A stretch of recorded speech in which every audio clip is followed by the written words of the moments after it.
શું મિત્રો તમને ખ્યાલ છે ઘણી વખત પ્રોપર્ટી ડેવલપરની ઓફિસ કરતાં પણ પ્રોપર્ટી કન્સલ્ટન્ટ અથવા તો બ્રોકર તમને ઘણા સારા રેટમાં આપી શકે છે. હવે એનું પણ પાછળ કારણ છે કે ડેવલપરનો પ્રોજેક્ટ છે, ડેવલપરની પ્રોડક્ટ છે અને એના કરતાં પણ સસ્તું એઝ એ કન્સલ્ટન્ટ અથવા તો બ્રોકર આપી રહ્યા છે. તો બેઝિકલી આમાં કઈ રીતનું હોય છે જેના કારણે કન્સલ્ટન્ટ તમને સારા રેટમાં આપી શકે છે.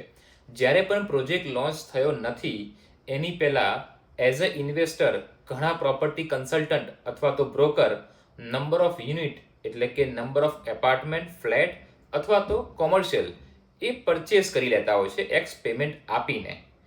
એના પછી જ્યારે પણ 4 મહિના, 6 મહિના કે વર્ષ પછી ડેવલપર ઓફિશિયલી પ્રોજેક્ટ લોન્ચ કરે છે એ વખતે ડેવલપર એક રેટથી વેચવાનું ચાલુ કરે છે.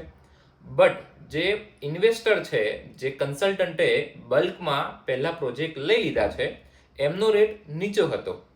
એટલા માટે એ સમયે થોડો નફો કરીને પણ કન્સલ્ટન્ટ અથવા તો ઇન્વેસ્ટર એ યુનિટમાંથી, એ એપાર્ટમેન્ટમાંથી એક્ઝિટ લેવા માંગતા હોય છે. કન્સલ્ટન્ટ અથવા તો જે ઇન્વેસ્ટર છે એ લોકો સસ્તા રેટમાં આપી શકશે.